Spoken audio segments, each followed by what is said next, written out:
Do you ever watch a small lie, careless accusation, or even a bitter grudge spiral into something much bigger than it should have been? Notice this: when truth breaks down, the whole community starts to bleed, and in Deuteronomy chapter 19, we'll unpack cities of refuge, fair boundaries, and the danger of false witness. I'll give you one immediate action to make your community safer, truer, and more just. In this episode of Biblical Unlocks, this show is designed to help build your habit of reading the Bible, understanding the Bible, and applying it in your daily life. If you enjoy episodes like this, please consider following and rating the show. It's free, it helps me out a lot, and you can always change your mind later. Now let's get a little bit of context into Deuteronomy chapter 19.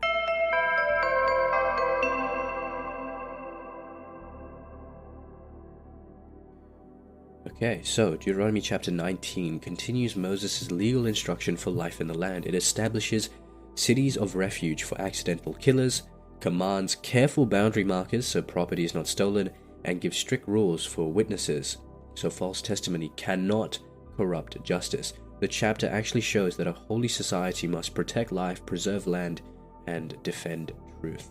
Okay, so I want to read the first 1 to 10 verses, and the focus in this section is going to be on the cities of refuge that we just talked about for accidental killing. And my question for you to stay engaged is, why does God protect the accidental killer from revenge? Okay, let's take a look and read. Verse 1. When the Lord your God has cut off the nations, whose land the Lord your God is giving you, and you have dispossessed them and settled in their towns and in their houses, you shall set apart 3 cities in the land that the Lord your God is giving you to possess. You shall calculate the distances and divide into 3 regions the land that the Lord your God gives you as a possession, so that any homicide can flee to one of them. Now this is the case of a homicide who might flee there and live. That is someone who has killed another person unintentionally when the two had not been at enmity before. Suppose someone goes into the forest with another to cut wood, and when one of them swings the axe to cut down a tree, the head slips from the handle and strikes the other person, who then dies. The killer may flee to one of these cities and live. But if the distance is too great, the avenger of blood in hot anger might pursue and overtake and put the killer to death, although a death sentence was not deserved, since the two had not been at enmity before. Therefore I command you, you shall set apart 3 cities. If the Lord your God enlarges your territory as he swore to your ancestors, and he will give you all the land that he promised to your ancestors to give you, provided you diligently observe this entire commandment that I command you today, by loving the Lord your God and walking always in his ways, then you shall add 3 more cities to these 3, so that the blood of an innocent person may not be shed in the land that the Lord your God is giving you as an inheritance, thereby bringing blood guilt upon you. Alright, biblical unlock number 1. Why do we even need to create a refuge for someone who caused a death? Because justice must distinguish between accident and malice. The city of refuge stops blood vengeance from turning grief into even more death, and it gives time for a fair hearing. The point is not to exclude bloodshed, right? The life has been lost, obviously, there's a death that has been occurred, but we must protect life from uncontrolled revenge when the truth is examined. There's a difference between murder and manslaughter, right? If someone unintentionally kills someone, as was described in the example, going out to the woods, and then one of them swings the axe, the head of the axe slips from the handle, strikes the other person, and then he dies, the killer may flee to one of these cities and live. So these cities of refuge are meant to provide the person a place of refuge, right? So that in the event of an accidental murder or anything like this, they are able to have a little bit of protection. This is why we have trials and due process for victims of people who are accused of crimes. And that's not to say that they are innocent, but what it is to say is we need to investigate these claims thoroughly before we execute harsh judgment upon you, right? And John Chrysostom often argued that restraint is a moral virtue, right? Anger must be held back by the law and wisdom, and you should not just let it loose as revenge, right? Justice is not weaker when it is patient. It is in fact stronger, and it is also more diligent. Okay, let's read verses 11 to 13. This is going to be on the deliberate murder, right? What happens if someone actually intends to kill someone and does? Okay, is it the same rules, right? And let's take a look at this particular section as well. Verse 11, but if someone at enmity with another lies in wait and attacks and takes the life of that person and flees into one of these cities, then the elders of the killer's city shall send to have the culprit taken from there and handed over to the avenger of blood and to be put to death. Show no pity. You shall purge the guilt of innocent blood from Israel, so that it may go well with you. So, we just saw, very, very vicious, right? Why is murder treated so severely? Probably seems obvious to you, right? Because deliberate murder attacks, what do we read in Genesis chapter 1, verse 26 to 27? The image of God in a person, and tears at the social fabric. So the law refuses to let cruelty hide behind excuses, and it provides a moral distinction. Accidental harm is not the same as murder, right? Manslaughter is not the same as murder. But, and this is the kicker here, but murder is often a form of disordered love. What does that mean? Augustine used to say this as well. It's like when a person loves self or anger more than their neighbor, violence usually follows. No one just wakes up and wants to kill anyone, right? No one wakes up and wants to murder anyone. But they are brought to such a state through their repeated actions, through their ruing over their own personal mental state, right, and their own reflections.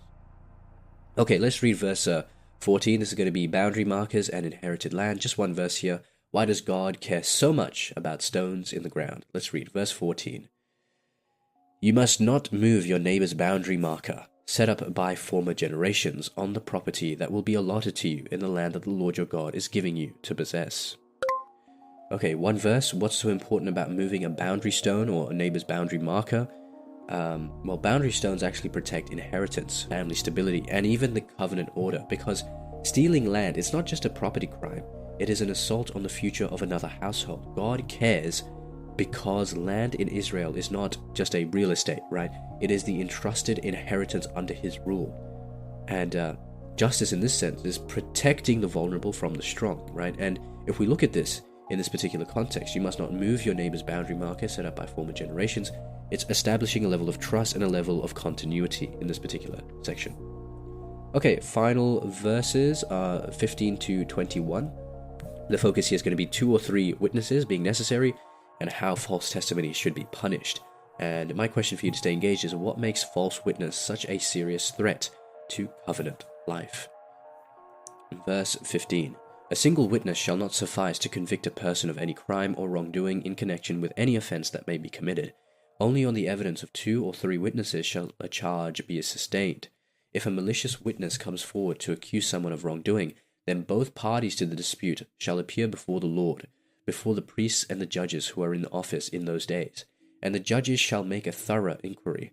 If the witness is a false witness, having testified falsely against another, then you shall do to the false witness just as the false witness had meant to do to the other.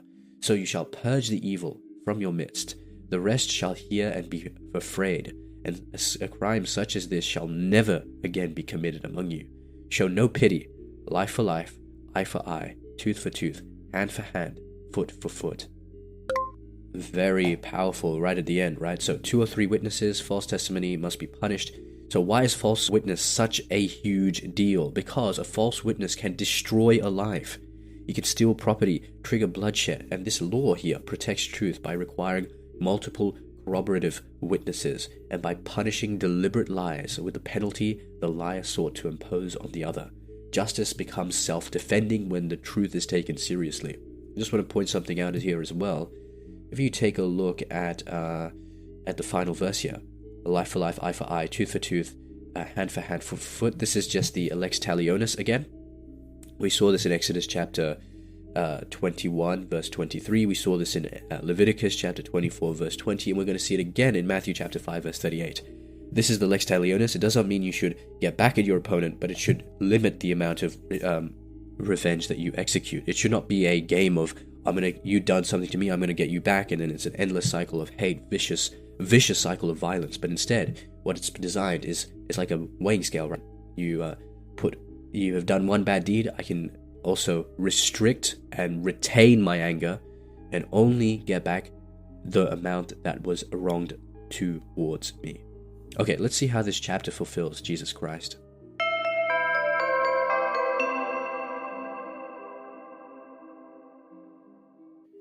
Okay, so Deuteronomy 19's refuge, boundaries, and witness rules point toward Christ as the place where truth and mercy meet.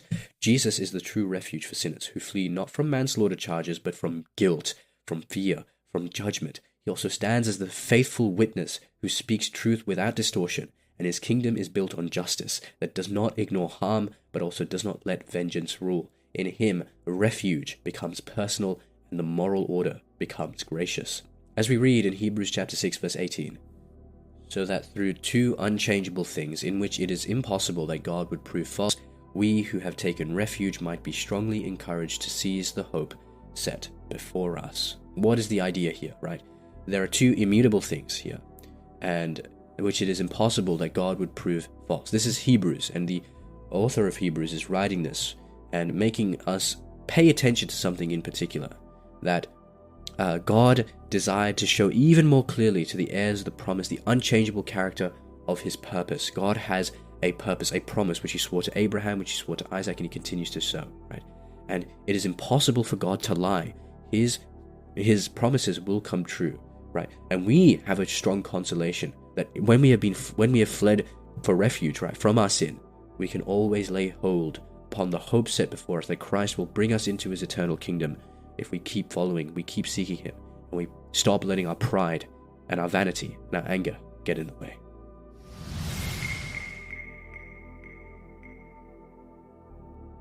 Alright, let's see how we can apply this chapter in our everyday life.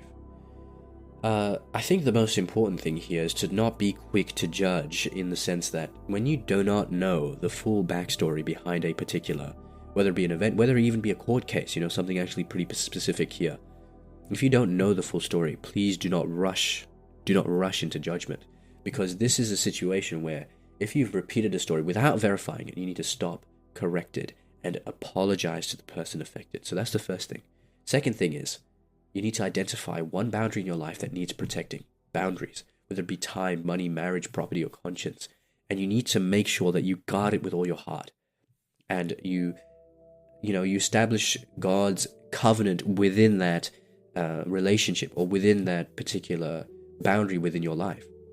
The reason why is because when you start to link God to everything that you do, right, you're working for the Lord. Do everything, all things for the glory of the Lord, right? So that automatically puts an eternal frame of reference that you can constantly come back to, and that gives your life a lot more meaning, purpose, and fulfillment when you start to rely only on God and you say, you know what, whatever I do right now is for the Lord, so that's why I'm doing these things. And if you can start with that mindset, then it's going to be difficult for you to lose a sense of meaning in your life.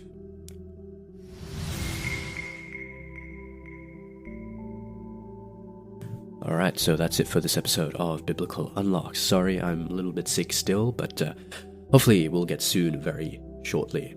We'll get well very soon. Sorry, I'm not even speaking properly. Anyway, in this episode we learned that cities of refuge, they protect the innocent from revenge while preserving real justice.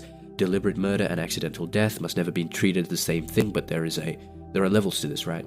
And boundary stones, they represent, or boundary markers in this case, represent covenant inheritance, family stability, and respect for others' future. False witness, as well, can be so destructive because it can weaponize the legal system against the innocent. And this chapter trains a society to value truth, restraint, and fair due process. So, in the next episode, we're going to move from justice and refuge that we just saw to the rhythms of war in Deuteronomy chapter 20. We'll look at fear, courage, exemptions from battle, and what it means for God to lead his people in conflict. You don't want to miss it.